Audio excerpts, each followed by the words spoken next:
Hello, and welcome to a slightly different episode of Diplostrats. On August 1st, I participated in a commentary livestream over on the Diplomacy Broadcast Network YouTube channel, in which we covered the Liberty Cup virtual face-to-face tournament. There were 19 games in total with a rotating commentary team, and I was in the commentary box for round 1, games 1 through 6. It was a very different experience to my usual commentaries, just due to the pace we had to go at. If you're familiar with my channel, you know I usually take upwards of 15 minutes looking at a phase, and in this stream we were limited to about 2 minutes per phase. We could talk longer than that if we wanted to, but that was the guideline and I tried to stick to it.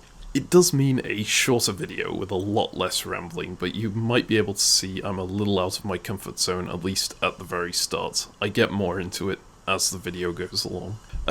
So without further ado, here's the commentary for round 1, game 3 of the Liberty Cup. If you want to see more commentaries for these tournament games, including the other 5 games I commentated, hop on over to the Diplomacy Broadcast Network's YouTube channel. There'll be a link in the description below. Let's have a look then. Here is the board set up, and Marcus, we'll start with you in the East. Okay, fairly standard, aside from, well, the Russian move to Romania is interesting. So putting a fleet there, obviously very pro-Austrian, because you can't continue an attack against the Austrian with the fleet. The Turk looks like they're very anti-Russian off the bat with the move to Armenia, but you've said that could be that could be a fake out. Everything else seems quite standard. Italy setting up for your usual Lepanto. Clearly some friendliness between the Italian and the Austrian. So a real big thing is probably some kind of breakdown of communication between Russia and Turkey in the initial phase. That's a nice way to put it. A breakdown of communication. May only be one-sided breakdown. We'll see. We'll see how that plays out. All right, Siobhan, in the West, what do you got? In the West, the first thing I have is apparently Bill Hackenbracht has been replaced on this board by Jeff Dwarnicki. Is that right? Okay. That in mind. Yep. So we've got the full northern opening from England again, like we had on board 1, possibly thinking that maybe there's some sort of Western triple going on. The French do not commit as quite as south as the other France did. Still want some play for Belgium. And Germany is very, very standard. And Italy, I see that probably on about 50% of boards I play these days. All right, let's push ahead into the spring, or fall rather, of 1901. Marcus, we'll go back to you. Okay, well, there's the attempted Turkish fake out, although I'm not sure how they expected Bulgaria to Greece to work. Maybe the Italian offered support in, but that seems a little unlikely. But clearly the Russian and the Turk have made up at least to some degree here, because the Turk did have Sevastopol. No, they had Romania guaranteed if they wanted it, or Sevastopol guaranteed if they went in with the fleet. The move to Trieste from the Austrian, I mean, that's kind of just a safety thing. Moving out of Venice for the Italian shows he's committing to a pretty pro-Austrian stance here, and probably going to follow through with the Lepanto. Bad news for Turkey. This is a really this is evidence of a really mixed up East, I think, that has the potential to turn into a solid AI. But yeah, this, you know, I think if you're Russia in this case, aren't you fine having the army convoy into Romania and blowing up your fleet? You get to put down an army either way. In this case, now you're just stuck and waiting for Austria to help you. Yeah, which may be better long term for you anyway, but that's at least your options are now narrow. Depends how much you trust the Turk, right? If that move to Armenia wasn't agreed in the first place, then I wouldn't want to blow up the Romania fleet. But yeah, better to keep the possibility of assisting Austria in a 3-way against Turkey if you want to. Okay, Siobhan, let's go to you in the West. So it appears to me that, you know, the hold in Denmark letting Russia have Sweden, RT did the nice little fake out with that Sundstrom opening, which allowed Russia to get that build without the bounce. I'm not really clear on who's working with who here. I think they still have to figure that out. Standoff in Belgium, so it's the first England who did not get Belgium in 01. And the first Russia to get Sweden. And the first Russia to get Sweden. You were correct. Boy, Germany really this is a case where Germany really gets to keep his or her cards close to their vest, right? Yes. This is a very cagey way to play this, so you don't have to commit to either one, and that you can stay that way with the builds, right? Let's see what happens. Let's see if Germany stays ambiguous, and the answer is no. That is a commitment. So double army from Germany and double fleet from France. And the army build in Berlin, not Kiel. Berlin to keep open the possibility of going east, which you just can't see that happening in this case. No. But we got a double fleet build from France. If this fleet build had ended up in Edinburgh, then I might be convinced that there is a Western Tripoli thing happening. Builds around the rest of the board, we again see Turkey opting for Fleet and Khan rather than Smyrna, which seems to commit him to an anti-Russian stance.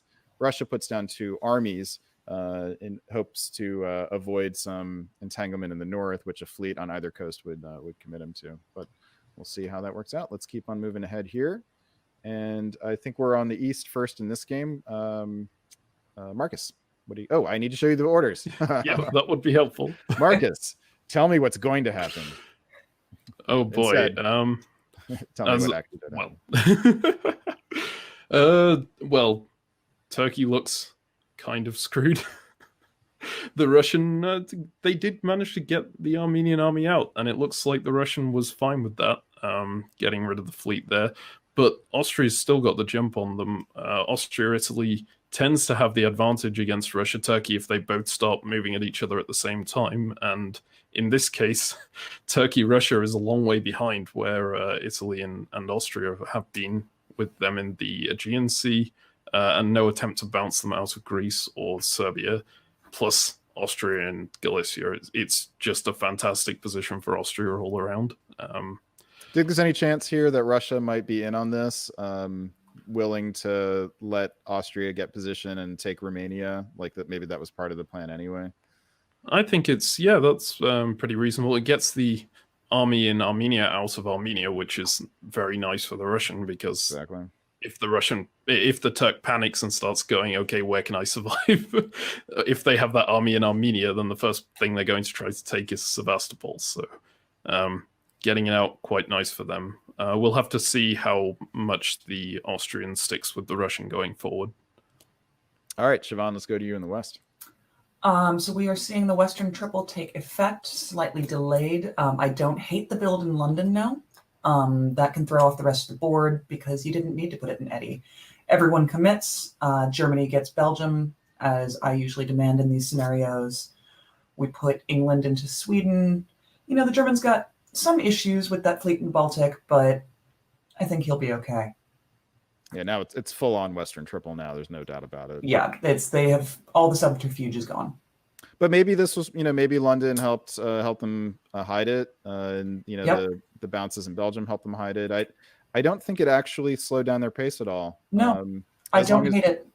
As long as Germany was willing to forego Belgium until 02, it was a fine way to do it, right? Yeah, and it looks like the German has Austrian help against Russia, or might. Might. Let's see how it works out. All right, fall 1902. Marcus, tell me what you see. Okay, well, Austria attempting to kill the Turk as quickly as possible. We kind of expected this, just taking over the Balkans entirely. Turkey backing out of Black Sea, backing out of Constantinople, not even trying to hold them. Turkey could have held Romania or Bulgaria, one of the two, with that Black Sea support. So yeah, I don't really see why you would move into Ankara with that fleet here. Maybe it's an agreement, like a last-minute panic agreement with someone of, okay, I'll back out of Black Sea, just leave me alive kind of thing. But in those scenarios, you're most likely just killing yourself by doing something like that. You need to keep your units in good positions. I love that you brought up the last-minute panic agreement, because that's something that we see in face-to-face a lot. But you've played mostly extended deadline games online, right? Is that does the last-minute panic agreement happen as well there? Yeah, it just happens in slow motion. Okay.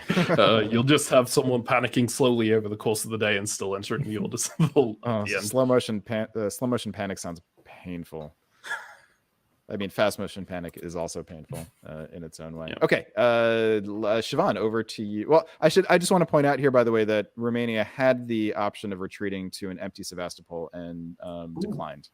So lots of strange moves coming from the Turk and from the Russian this game. I mean, the Russian had lots of different possible options on how to play this, and this is where they've ended up. Okay, Siobhan, let's go to you in the West. I mean, the Western triple chugs on. Germany is covering Berlin and Kiel, loses him a little bit of pace. The most interesting move I see right now is Piedmont supporting Burgundy to Marseille. And the only reason I think I can think of is that he didn't want to leave Marseille open for a build and thought maybe the French player was going to self-bounce, but France isn't getting a build. So it's sort of no argument. France goes to NAF. And the train chugs on. All right. Let us move forward here and let us see spring 1903 moves. And we had switched so that Marcus, you were in the West and Siobhan, you were in the East on this one, right? I think I was in the East through all the ones I was commentating. I switched you for the other two games. Oh, no, the other commentators, I think, switched off at one point. Got it. Okay. Yep. You guys want to stay East and West here for... Let's do it. Marcus, Yeah, tell us about the East. All right. So we're going to see Austria slip into Sevastopol here while everyone else is fighting on the front line. I actually really like the Austrian approach to this Western triple, his response, which has been kill Turkey as fast as possible, because obviously Turkey is usually the main person who benefits out of a Western triple. But he's running into this issue that you have when you've just got the one fleet against Turkey. You're never going to be able to break that line unless you get something into Armenia. So move to Sevastopol makes sense from that perspective. You've got to wonder how long that Turkish army at the front line is going to keep helping, though, if Austria is making it clear that they're intending to kill Turkey. But everywhere else is just trying to hold back the Western triple. And Siobhan, tell us about that Western triple. The Western triple chugs along. Germany makes use of the second fleet to piff the Prussia fleet, which nicely done. Drops Kiel down to Munich, which I'm sure kind of would have liked to have left it in Kiel and had the opportunity to convoy over to Livonia again. England chugs along, takes St. Pete because Russia just says, can't hold it anyway. Curious to see if he shuffles them around in the fall to get an army in there. All right, let's find out. And Siobhan, tell us about it.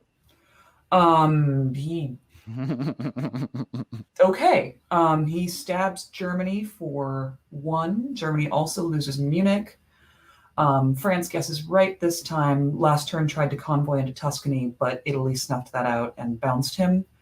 Gets Tunis, gets into Piedmont, and France goes to Burgundy. We'll see. To help the German, to hurt them. It's all a guess. All right. Tell us about the East, Marcus. Okay, well, we see that Turkish army being popped there. You assume that has to be agreed because they knew, Austria knew that it would be rebuilt in Constantinople, which is exactly what's going to happen. The interesting thing on that front, well, obviously Russia gets put into Munich but can't build anything. But they keep 3, right? Oh, they have 3 units, so that doesn't They will. Yeah, they'll be. They lose St. Petersburg, yeah. So. Yeah, the interesting thing is the Italian moves. Ionian to Greece could potentially be agreed with the Austrian, given the Austrian was going plus Sevastopol, so this doesn't take the Austrian down anything. But combined with Piedmont to Venice, that makes me think the Italian didn't trust the Austrian here and gave away a pretty decent position in order to dog grab, essentially. That could be a big problem for a lot of Eastern powers if the Western triple, the West. Yeah, if France even keeps pushing forward. It's this is a tough one. I think if you're Austria, I don't see why you would want to blow this army up. If anything, I think you'd want to slip into Armenia and get the army in Romania around. I don't know why you would want the army on the southern flank. But now you have purchase on the Warsaw and Moscow, but you're also trying to work. So very, very complicated strategic situation here all of a sudden. who's let me get the builds down, and then I'll ask you guys to analyze that for me. Figure out who you think has the advantage and who might have the overall edge among those with good position. As far as the builds go, we see Turkey plopping a fleet down, which is interesting. And France puts down an army, which is also interesting, actually, considering that you might have thought that they would be more worried about fighting England here, rather England getting too strong. England puts down an army and a fleet, which also suggests that they are interested to finishing off Germany rather than going after France at this point. Okay, so Germany gives up on Berlin rather than Baltic. Also interesting here. Okay, so Siobhan, going to you first. Whose position do you like the best here? I think England. I think they've got the edge. Craig is a very strong player.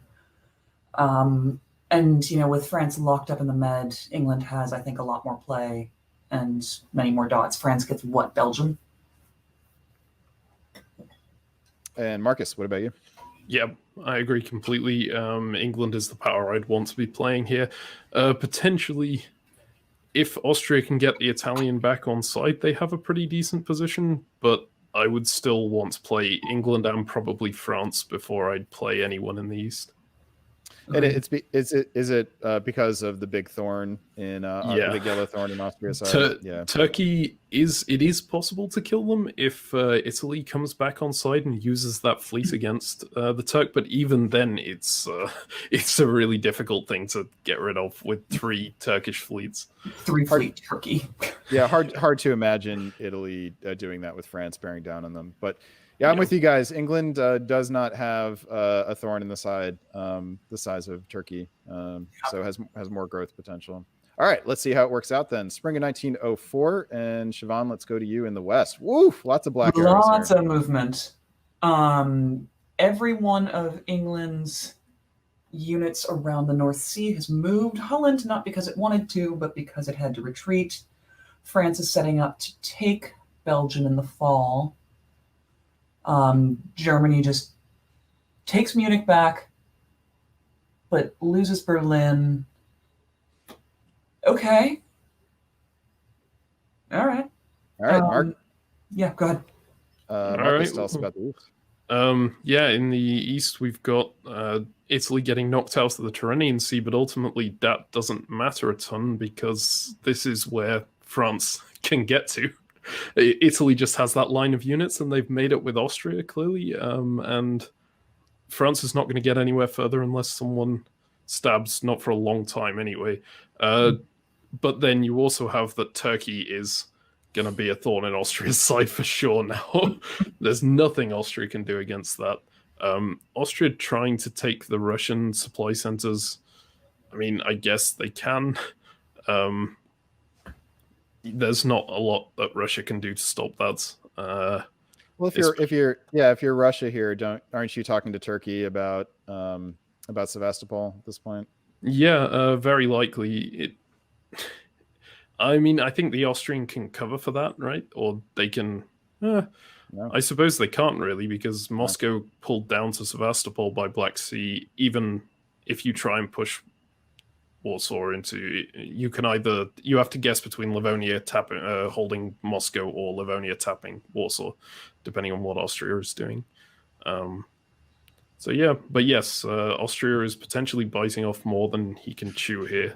And then there's also Bulgaria, right? I mean, there's a guess here. It's not guaranteed. It's not guaranteed. You can guarantee that you take Bulgaria. You can't guarantee that you don't lose Khan at the same time. Yeah. But if Turkey got another build here, that would be delicious. All right. Have we done? Let's see what happens here. Marcus, sick in the East here. Okay. Well, we see that Russia got the guess correct, tapping Warsaw instead. Austria attempting to counter the two-way attack with the two-way attack the other way, and getting the support cut, so it didn't work. This is obviously a bad thing for Austria, although they hold on to Bulgaria because Turkey was using Black Sea to help the Russian instead. Italy, I assume that was a planned arranged bounce on Trieste. It might have been an attempted stab. If it was an attempted stab, it was a pretty half-hearted one, I feel like. Yeah, and optimistic, aspirational, I should say. All right, Siobhan, tell us about the West. Not too much happening here. France takes Belgium. I presume that was arranged the whole time. England gets to forward retreat into Ruhr, which is fun. And to make up for losing Holland, England takes Denmark, stays even, and that's all she wrote. All right, so a lot of does this count as dipsy doodle in the West, or France comes out a dot ahead? Correct. France comes out a dot ahead, and actually, and is England down a dot? They are. Well, England is down Holland, but up Denmark. So then Germany is down a dot. Yes. Germany will be on 2. Yes. Thank you. Okay. That was hard to see. So, okay. So England even, Germany down. No, Germany's even. No, you're right. Sorry, they're on. Oh, I'm so confused. Germany picked up Holland and Munich, lost Denmark and Berlin. No, they kept Berlin because they moved Russia out. Belgium. Yeah. So Germany's even. So then. Ouch. That's not. So who lost the dot? Oh, Russia. Russia lost the dot. Okay. Yes. There we go. So Russia lost the dot. France, that's where there is, in diplomacy, there is a principle of the conservation of dots. And we have just observed it. Okay, so France dropped an army, sticking with the EF here, to the extent that they are. And other than that, France pulls the army. Unclear what happens to Russia next. Did I say France? I meant Russia. Okay, let's move ahead here. And spring of 1905. Let's do the let's do the West first, because that's where all the action is. Siobhan, tell us about it. Ooh, another turn with a lot of black arrows for England. Craig finally puts the army into St. Pete. Thank you very much. Reshuffles some fleets to make it work. Drops into the Baltic. Very well done. And a bunch of a bounce around Kiel, but Helgoland gets piffed. And for France, other than moving into Tuscany, and I'll let Marcus take that Austrian. Tell us about it, Marcus. Yeah. So, I mean, on the Italian peninsula, we've got Piedmont being taken by the Austrian with Italian support. It was fairly obvious that France was going to try and put 2 armies on that front, so I think that was absolutely the correct move. Try and isolate that army and then hopefully blow it up. If we move further east, we see that Austria and Russia seem to have negotiated a truce while Austria kills Turkey, which I feel like is probably a mistake on Russia's part, because Austria has made it clear that they're going to come after Russia as soon as they can. I mean, what else do you think Russia could have done here?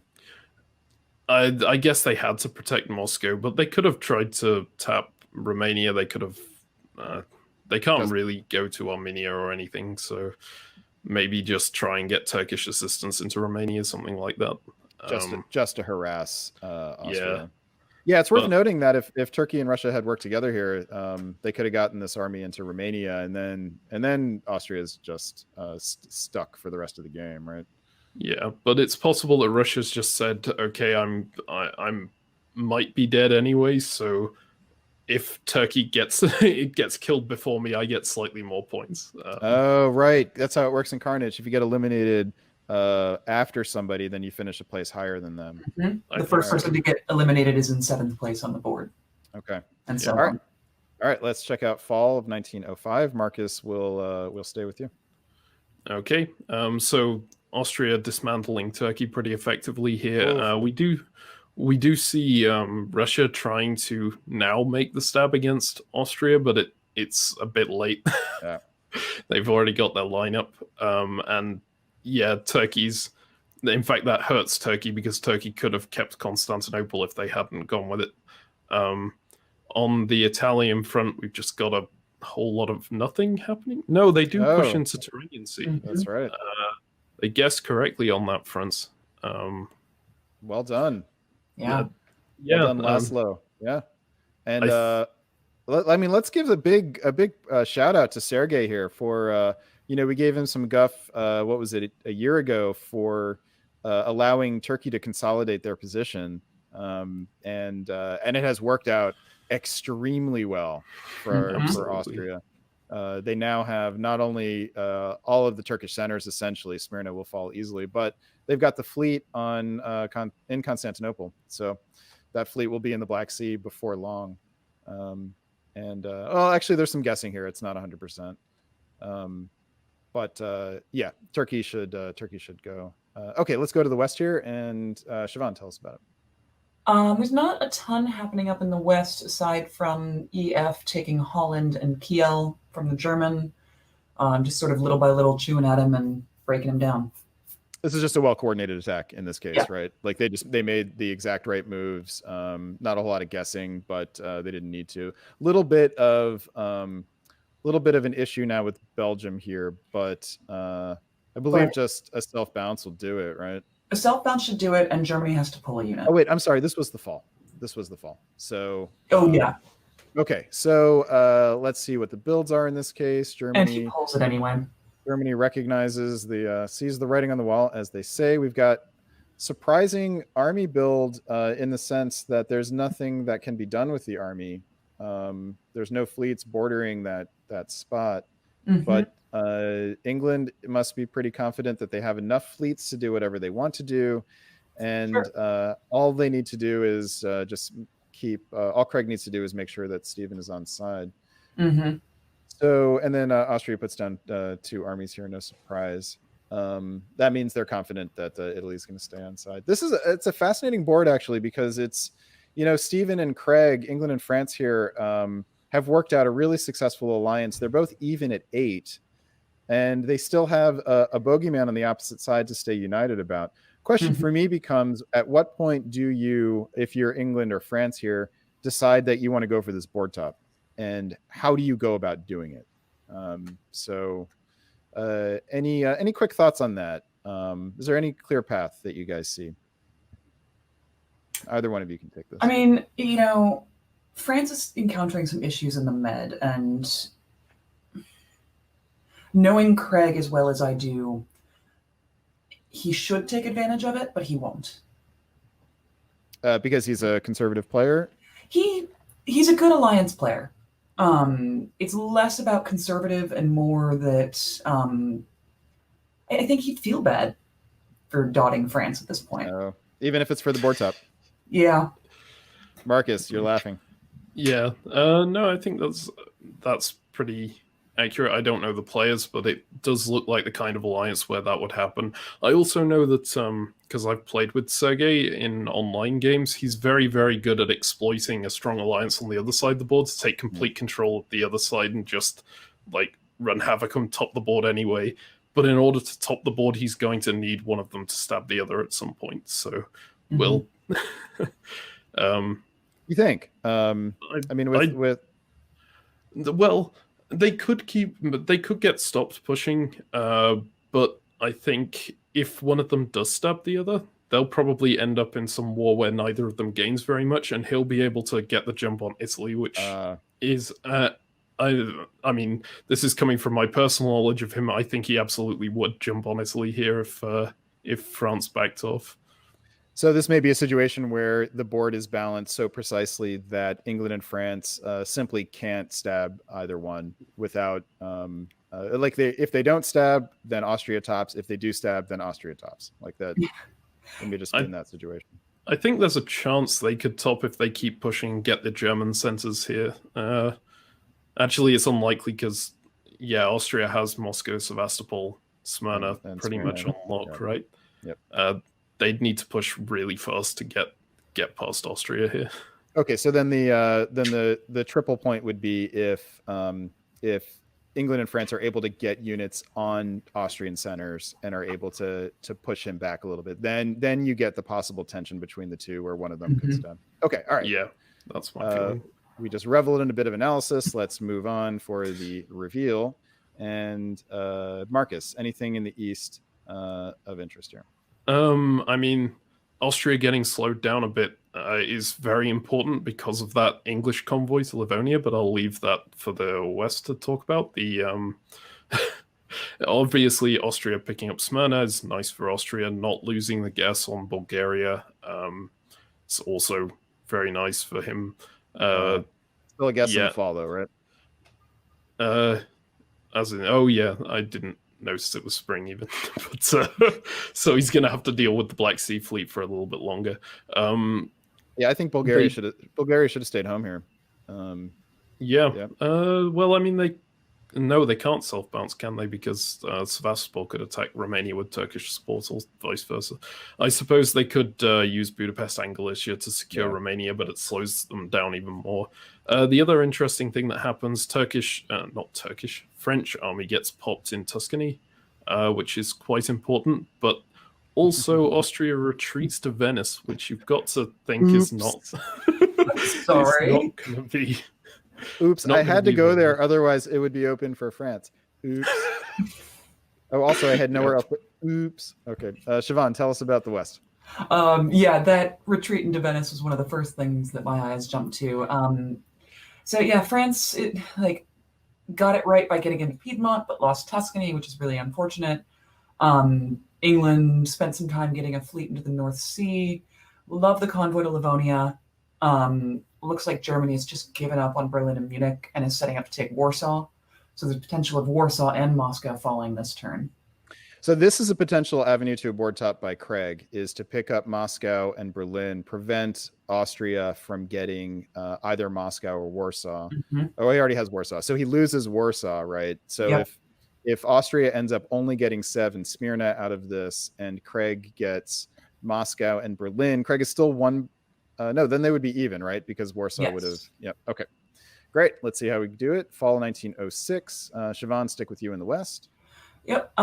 Indeed, Warsaw and Moscow both fall. England takes Berlin. France takes Munich. So Germany will live on at 1. France loses Piedmont again and decides to just piff the unit instead of retreating it anywhere, probably to rebuild it. Oh. Which is an interesting choice because he will get 2 builds with that piff.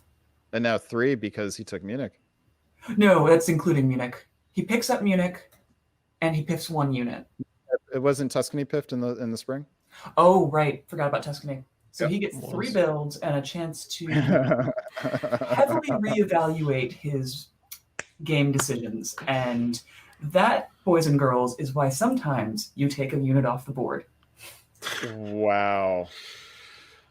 All right, let's go. Let's dive head first into the rest of this game, which actually doesn't have a whole lot left in it. So let's see what happens. We've got 10-9-9. England at 10 took the board top because Austria had not yet gotten Sevastopol.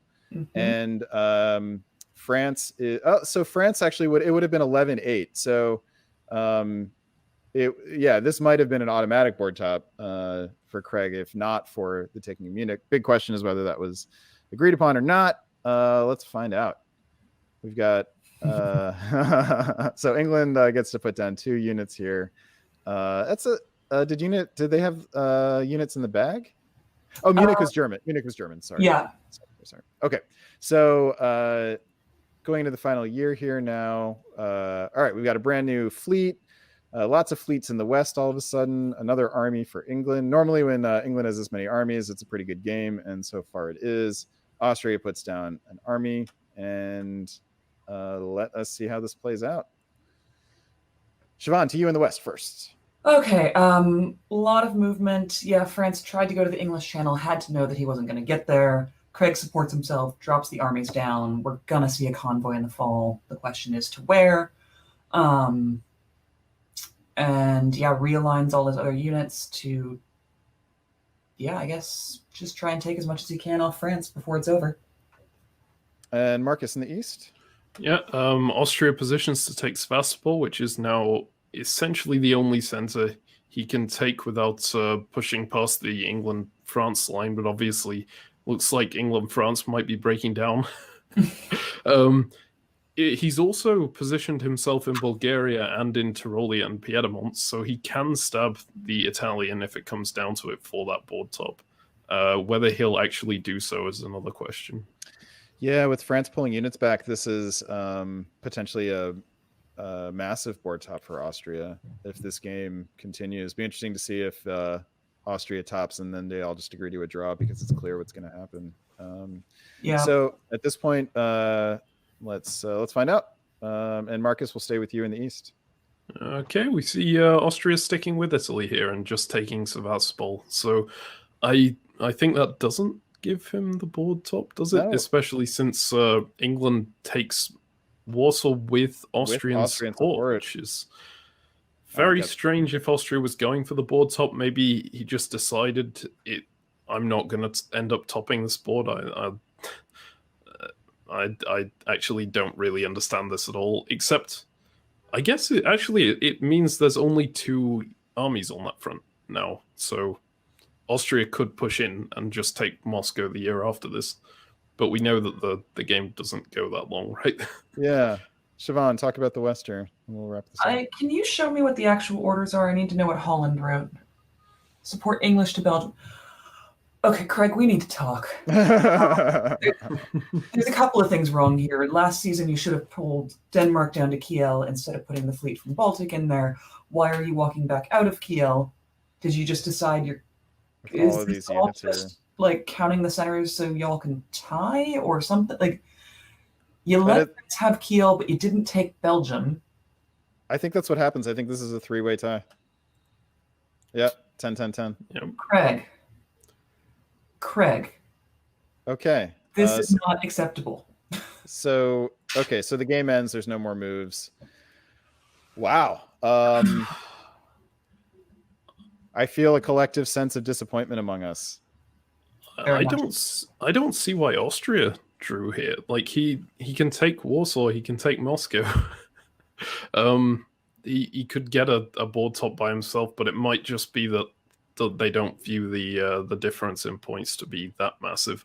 Or maybe Italy was going, if you don't accept this, then I'm gonna turn on you or something. But what is he gonna do? Actually, I guess, well, he could just like go into Smyrna or something. He can't really do very much, can he? But I think you would hurt him before he would hurt him sufficiently before he'd be able to start hurting you. Yeah.